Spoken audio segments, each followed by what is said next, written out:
श्री कुंती जी श्री कृष्णचंद्र के पितामह शूरसेन जी ने अपनी पुत्री पृथा को अपनी बुआ के संतानहीन पुत्र कुंती भोज को दत्तक रूप में प्रदान किया। परम सुंदरी पृथा सात्विक प्रवृत्ति की और धार्मिक थी। एक बार महाराज कुंती भोज के यहाँ एक तेजस्वी ब्राह्मण अतिथि हुए। पिता ने उनके सत्कार का भार पृथा को दिया। पूरे वर्ष भर वे विप्रदेव कुंती भोज के घर रहे। अवस्था में छोटी होने पर भी राजकुमारी पृथा अत्यंत श्रद्धा, संयम तथा परिश्रम से उनकी सेवा में लगी रही। विदा होते समय ब्राह्मण देवता ने संतुष्ट होकर वरदान मांगने को कहा। आपके समान वेदज्ञ तपस्वी तथा मेरे पिता मुझ पर प्रसन्न है, इसी से मेरा श्रम सार्थक हो गया। मुझे कोई अभिलाषा नहीं है। कुंती ने ब्राह्मण की निष्काम भाव से सेवा की थी। बेटी, मेरी प्रसन्नता निष्फल नहीं होनी चाहिए। मुझसे तू इन मंत्रों को ग्रहण कर ले। इनके द्वारा तू जिस देवता का आह्वान करेगी वह विवश होकर तेरे समीप उपस्थित होगा। ब्राह्मण ने आग्रह किया। शाप के भय से पृथा निषेध न कर सकी। अथर्वशीर्ष में आए मंत्रों का उपदेश करके तथा महाराज को अपना जाना सूचित करके वे तेजस्वी ब्राह्मण वही अंतर्हित हो गए। ब्राह्मण वेश वे महर्षि दुर्वासा थे। विप्रदेव ने ये कैसे मंत्र दिए हैं? कुंती राजभवन में ऊपर खड़ी सोच रही थी। उनके मन में परीक्षा करने का कुतूहल हुआ। उदय होते सूर्य पर उनकी दृष्टि पड़ी। मंत्र प्रभाव से वचन कुंडलधारी भगवान सूर्य के उस सूर्य मंडल में उन्हें दर्शन हुए। विधिवत आचमन करके उन्होंने मंत्रों का जप करते हुए सूर्य नारायण का आह्वान किया। स्वर्ण वर्ण दिव्याभरण भूषित तेजोमय पुरुष रूप से सूर्यदेव सम्मुख उपस्थित हो गए। उन्होंने कहा, भद्रे, मैं तुम्हारी मंत्र शक्ति से विवश होकर आया हूँ। आज्ञा दो, मैं क्या करूँ? कुंती ने प्रणाम करके प्रार्थना की, आप अपने धाम को पधारे। मैंने कुतूहलवश आपको बुलाया था। मेरा अपराध क्षमा करें। भगवान सूर्य ने कहा, देवता का आना व्यर्थ नहीं होना चाहिए। मुझे देखकर तुम्हारे मन में यह भाव आया था कि मेरे इन कुंडलों तथा कवच से भूषित अतुल पराक्रमी पुत्र हो, अतः मैं तुम्हें ऐसा ही पुत्र प्रदान करूंगा। मैं कन्या हूँ, मेरे माता पिता जीवित है, इस शरीर पर उनका अधिकार है। सदाचार ही लोक में श्रेष्ठ है और वह है अनाचार से शरीर को बचाए रखना। आप मेरे अपराध को क्षमा करके लौट जाए। कुंती ने भीत होकर प्रार्थना की। भगवान सूर्य ने समझाया कि उनकी बात स्वीकार करके भी उसका कन्या भाव नष्ट नहीं होगा, वह सती ही रहेगी। कुंती ने इस पर सूर्य नारायण की बात स्वीकार कर ली। भगवान सूर्य ने योग शक्ति से उनके उदर में अपना अंश स्थापित किया, उसके कन्या भाव को दूषित नहीं किया। अंतपुर में केवल एक धाय को पता था कि पृथा गर्भवती है। यथा समय देवताओं के समान कांतिमान बालक उत्पन्न हुआ। उसके शरीर पर स्वर्ण कवच तथा कानों में दिव्य कुंडल थे। पृथा ने धात्री की सलाह से एक पिटारी में कपड़े बिछाए, ऊपर से मोम चिपड़ दिया, उसी में नवजात शिशु को लिटाकर ढक्कन लगा दिया। पिटारी को अश्व नदी में छोड़ते हुए रोकर विदीर्ण होते हृदय से माता कुंती ने कहा, बेटा, सभी जल स्थल नभ प्राणी तेरी रक्षा करे, तेरा मार्ग मंगलमय हो, शत्रु तुझे विघ्न न दे, सभी लोकपाल तेरी रक्षा करे। तू कभी कहीं भी मिलेगा तो इन कवच और कुंडलों से मैं तुझे पहचान लूंगी। वह पिटारी अश्व नदी से चर्मनवती चंबल, उससे यमुना में होते गंगा में पहुंची। चंपापुरी में सुत आधी रथ ने उसे पकड़ा। उसमें से निकलते हुए बालक को पुत्र मानकर पालन पोषण किया। वही बालक वसु शेन महारथी कर्ण के नाम से प्रख्यात हुआ। दूतों द्वारा कुंती को पता लगा कि उनका पुत्र सूत द्वारा पाला जा रहा है। लोक लज्जा के भय से उन्होंने इस रहस्य को प्रकट नहीं किया। सुंदरी पृथा के लिए महाराज कुंती भोज अनेक राजाओं ने प्रार्थना की। स्वयंवर हुआ और महाराज पांडु के गले में जयमाला पड़ी। कुंती को लेकर वे हस्तिनापुर आए।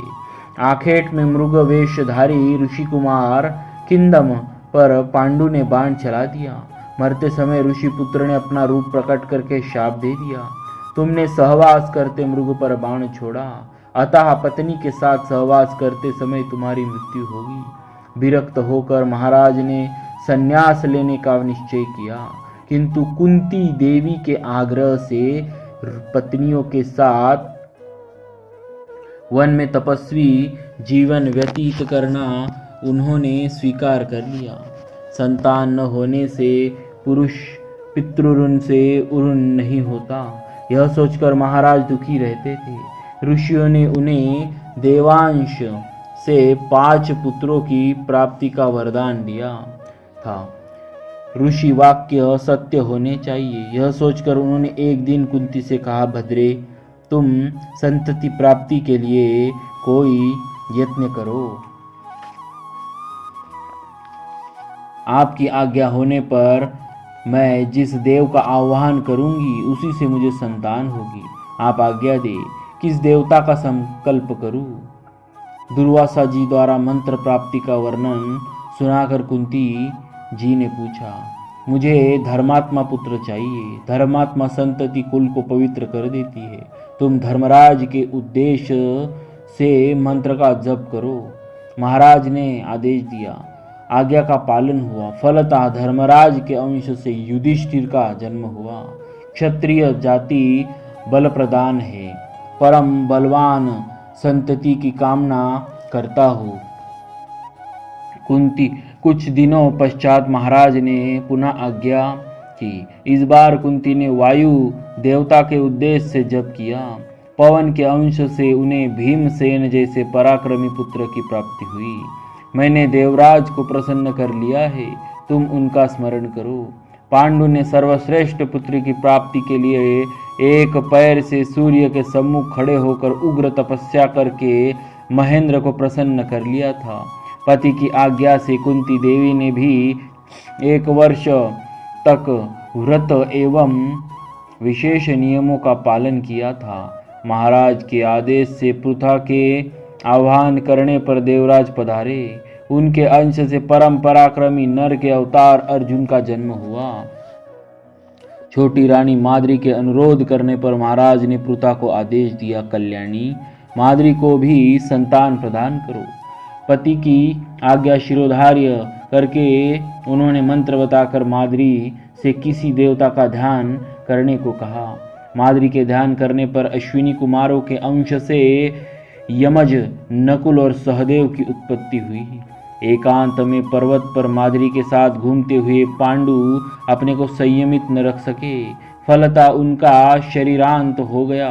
बड़ी रानी होने के कारण सती होने का अधिकार कुंती जी को था, किंतु माद्री का अनुरोध स्वीकार करके उन्होंने आजीवन पति वियोग का कष्ट स्वीकार किया। माद्री के सती हो जाने पर अपने और माद्री के पुत्रों का सर्वतः समान भाव से उन्होंने पालन किया। उस वन के तपस्वियों ने पांडु के पुत्रों तथा पत्नी को धृतराष्ट्र के समीप पहुंचा देना आवश्यक समझा। कुंती देवी तपस्वियों के साथ हस्तिनापुर आई। धृतराष्ट्र के आदेश से यह पांडु एवं माद्री की और दैहिक क्रिया संपन्न हुई। दुरात्मा दुर्योधन के कारण पांडवों पर अनेक आपत्तियां आई। उनके भीमसेन को विष दिया और बांधकर जल में फेंक दिया। इससे भीम के बच जाने पर सभी पांडवों को मार डालने की इच्छा से वारणावत नगर में लकड़ी, लाख, तैल के संयोग से इस प्रकार का भवन बनवाया जो अग्नि से तुरंत भस्म हो जाए। धृतराष्ट्र अपने पुत्र से सहमत थे। उन्होंने माता के साथ पांडवों को वारणावत जाने की आज्ञा दी। विदुर जी को कौरवों के इस षड्यंत्र का पहले ही पता लग गया था। उन्होंने इस भवन से वन तक एक सुरंग बनवा दी थी। जाते समय युधिष्ठिर को संकेत से उन्होंने सब बातें समझा दी। दुर्योधन का सेवक पुरोचन लाक्षा भवन में आग लगाने को नियुक्त था। 1 वर्ष पांडव वहां रहे। एक दिन रात्रि में स्वयं अग्नि लगाकर वे माता के साथ सुरंग से वन में चले गए। पुरोचन उसी अग्नि में भस्म हो गया। दैवात पांडवों से अन्न लेने एक भील स्त्री अपने 5 पुत्रों के साथ उसी दिन आई थी। सुरापान के कारण प्रमत्त हो वे लोग उसी भवन में अनजाने सोते रह गए थे। उसके जले शवों को देखकर लोगों ने समझ लिया कि माता के साथ पांडव अग्नि में जल गए। वहां से बचकर घूमते हुए पांडव एक चक्रा नगरी पहुंचे। वहां ब्राह्मण वेश में एक ब्राह्मण के घर वे ठहर गए। एक दिन चारों भाई कंदमूल लाने वन में गए थे। केवल भीमसेन माता के पास थे। उसी समय उस घर के लोगों को करुण क्रुंदन करते सुनकर माता ने कहा, बेटा हम लोग ब्राह्मण के घर में रहते हैं, ये हमारा सत्कार करते हैं। मैं बराबर इनका कोई उपकार करने की बात सोचा करती हूँ। आज इन पर कोई विपत्ति आई जान पड़ती है। यदि इनकी कुछ सहायता हो सके तो हम इनके ऋण से उऋण हो जाए। भीमसेन ने उत्तर दिया, माँ पता लगाओ, कठिन से कठिन कार्य करके भी हम ब्राह्मण की सेवा करेंगे। कुंती ने जाकर चिपकर देखा। घर का प्रत्येक सदस्य ब्राह्मण, उसकी पत्नी तथा पुत्री दूसरे की रक्षा की आवश्यकता बताकर अपने को किसी राक्षस की भेंट करने की बात कर रहे हैं। सभी रो रहे हैं, सभी अपना बलिदान देने को उत्सुक है।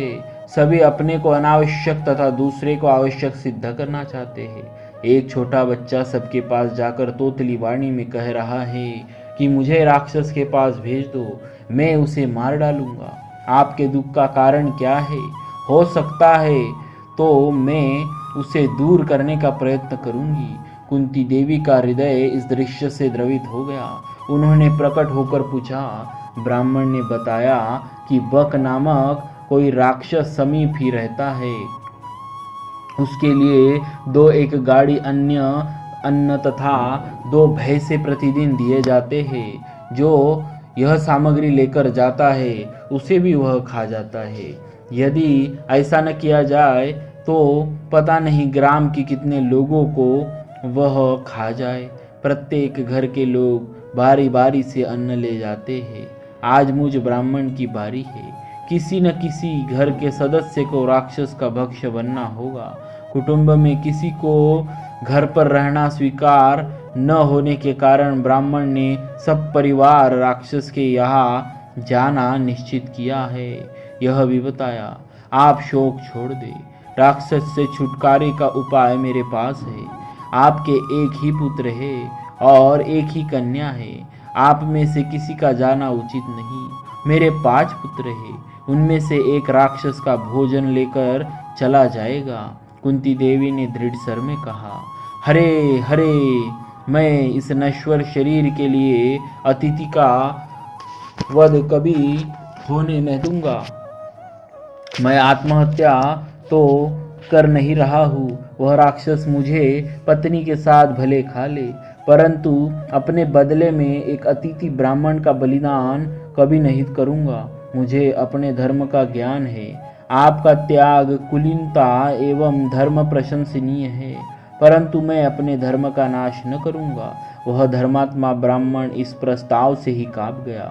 मैं ब्राह्मण की रक्षा करने का दृढ़ निश्चय कर चुकी हूँ। आप निश्चित रहे, राक्षस चाहे जितना बलवान हो, वह मेरे पराक्रमी मंत्र सिद्ध पुत्र का कोई अनिष्ट न कर सकेगा। मेरे पुत्र के हाथों अनेक विशालकाय राक्षस मारे जा चुके हैं। आपसे केवल इतनी प्रार्थना है कि इस बात को गुप्त रखिएगा। लोग मेरे पुत्र को पीछे तंग न करे, यह मैं चाहती हूँ। कुंती जी के दृढ़ निश्चय के सामने ब्राह्मण को झुकना पड़ा। भीमसेन अन्न लेकर गए।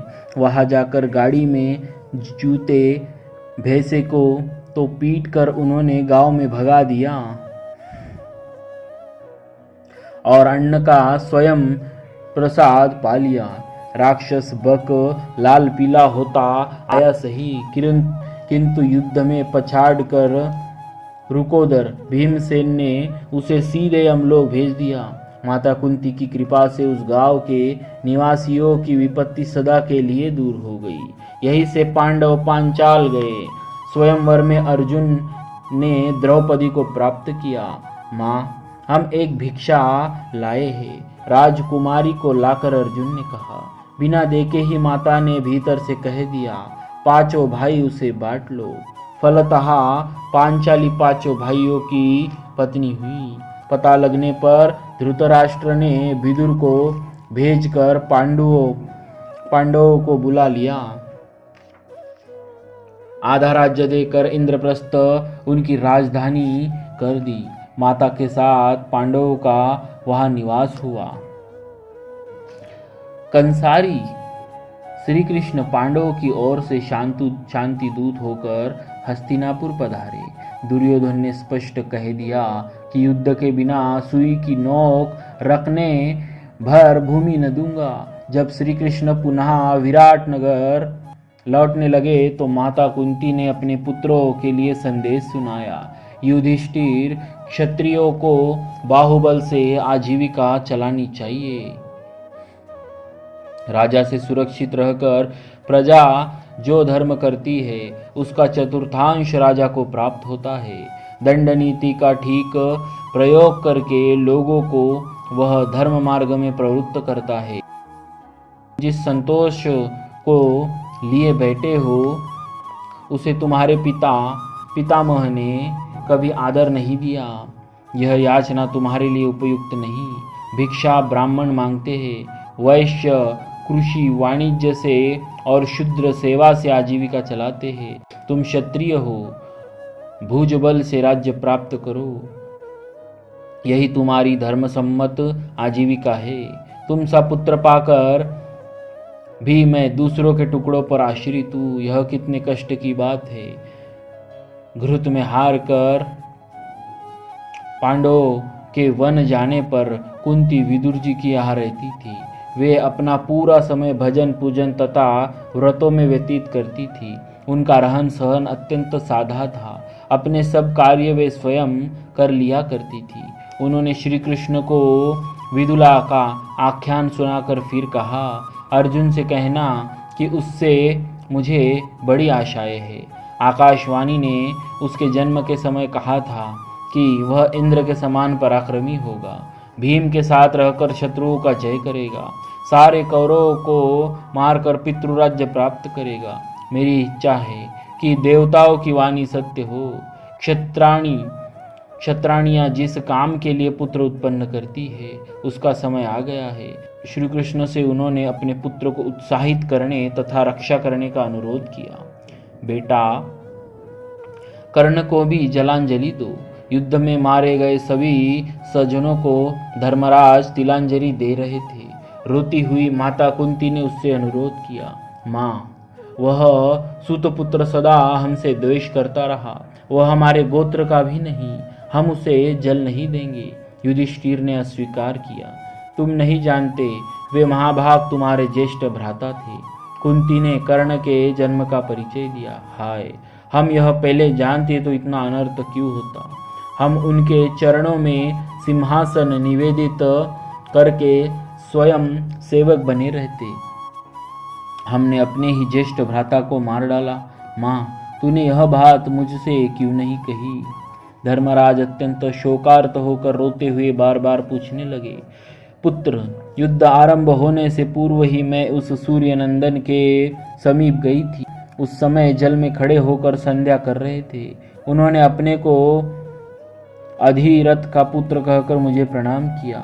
मैंने उन्हें बताया कि वे मेरे पुत्र हैं। भगवान सूर्य ने स्पष्ट वाणी में मेरा समर्थन किया। मैंने अनुरोध किया कि वे पांडवों के पक्ष में आ जाए।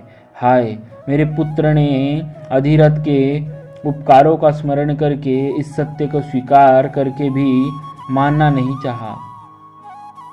उसने किसी भी प्रकार दुर्योधन का पक्ष छोड़ना स्वीकार नहीं किया। उसने मुझसे वचन ले लिया कि मैं इस बात को छुपाए रहूंगी। माता का आदर करने के लिए उसने प्रतिज्ञा की।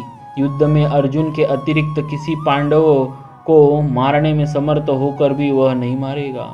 अपनी प्रतिज्ञा का अंत तक उसने निर्वाह किया। माता कुंती ने रोते हुए बताया, माता, तुमने यह बात छुपाकर हमारे हाथों बहुत बड़ा अनर्थ करा डाला। मैं शाप देता हूँ कि अब से स्त्रियां कोई भी बात छिपा नहीं सकेंगी। शोकार्त धर्मराज ने शाप दिया। विधि पूर्वक उन्होंने कर्ण की अंत्येष्टि क्रिया की।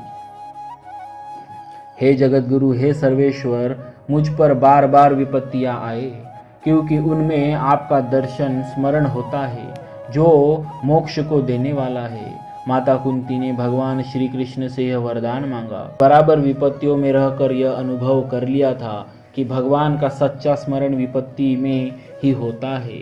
राज्य प्राप्त करके पांडवों ने धृतराष्ट्र का वही सम्मान रखा जो पहले था। धृतराष्ट्र की आज्ञा से ही वे सब कार्य करते थे। 15 वर्ष तक पांडवों ने धृतराष्ट्र के संरक्षण में राज्य कार्य किया। कुंती जी ने सदा गांधारी के अनुकूल आचरण किया और उनकी सेवा में लगी रही। अंत में धृतराष्ट्र ने वन में सपत्नीक रहकर तपस्या करने का निश्चय किया। महर्षि व्यास के समझाने पर युधिष्ठिर ने उनके वनवास के लिए सम्मति दे दी। अंत में पुत्रों का श्राद्ध करके धृतराष्ट्र वन को चले। सभी पांडवों की पत्नियां और परिजन पहुंचाने चले। माता कुंती गांधारी का हाथ पकड़े आगे आगे चल रही थी। युधिष्ठिर, भीम आदि ने माता से लौटने के लिए बहुत प्रार्थना की, पर कुंती अपने निश्चय पर अटल रही। धृतराष्ट्र तथा गांधारी ने भी कुंती को लौटने का आदेश दिया। अनेक प्रयत्न किए किंतु असफल हुए। सती कुंती वनवास का निश्चय कर चुकी थी। गांधारी उन्हें किसी प्रकार लौटा न सकी। वन में कुश की चटाई पर गांधारी के साथ माता कुंती रात्रि में सो रहती थी। वही जल तथा कंदमूल लाती थी। आश्रम भी स्वच्छ करती थी। सब प्रकार से वे धृतराष्ट्र तथा गांधारी की सावधानी पूर्वक सेवा करती थी। स्वयं अनेक प्रकार के व्रत उपवास किया करती थी। तीनों समय स्नान करके पति का स्मरण करती थी। इस प्रकार वन में अपना समय व्यतीत करने लगी। वन में युधिष्ठिर एक बार सब परिवार पूरे समाज के साथ मातृदर्शन के लिए पधारे। इसी समय वहां भगवान व्यास भी आए। धृतराष्ट्र ने भगवान व्यास से अपने मृत पुत्र को देखने की इच्छा प्रकट की। माता कुंती ने भी कर्ण को देखना चाहा। योग बल से व्यास जी ने सभी मृत पुरुषों को दिखा दिया। पूरी रात्रि वे मृतजन पांडवों के साथ मिलते जुलते तथा क्रीड़ा करते रहे। प्रातः गंगा में वे अदृश्य हो गए। भगवान व्यास ने आदेश दिया, जो स्त्रियां पति के समीप जाना चाहे वे गंगा में डुबकी लगा ले। पांडवों के हस्तिनापुर लौट आने पर कुंती जी गांधारी तथा धृतराष्ट्र के साथ हरिद्वार चली गई। वहां तीनों कठोर व्रतों का आचरण करने लगी। एक दिन वन में दावाग्नि लगी देख तीनों ने आसन लगाया। योग के द्वारा प्राण निरोध करके उन्होंने शरीर छोड़ दिया। उनका वह शरीर दावाग्नि की भेंट हो गया। अर्थात इस संसार में ऐसा कौन प्राणी है जो श्री कुंती जी के समान भगवान में प्रीति करे। जिस विपत्ति से सभी लोग दूर भागते हैं, उसे कि कुंती जी ने भगवान से मांगा कि मुझ पर सदा विपत्ति रहे, जिसमें आपका दर्शन होता रहे। हे लालन, मैं सदा तुम्हारे मुखारविंद का दर्शन करना चाहती हूँ। बिना दर्शन के हृदय में शूल लगने के समान दुख होता है। या तो आप निकट रहकर सदा दर्शन दीजिए, नहीं तो विपत्ति रूप वनवास दीजिए। ऐसी व्याकुलता देखकर भगवान की आंखों में आंसू आ गए। द्वारका को प्रस्थान करते हुए श्री कृष्ण को फिर घर को ही लौटा लाई। श्री कृष्ण कुंती के तन धन और प्राण थे। भूमि का भार उतार कर भगवान निजधाम को चले गए। यह सुनते ही उनके वियोग में कुंती जी से थोड़ा भी न रहा गया। तुरंत ही शरीर छूट गया। वे भगवत धाम को चले गई। धन्य है यह सच्चा प्रेम प्रण है। श्री कुंती जी माता की जय। भक्तवत्सल भगवान की जय।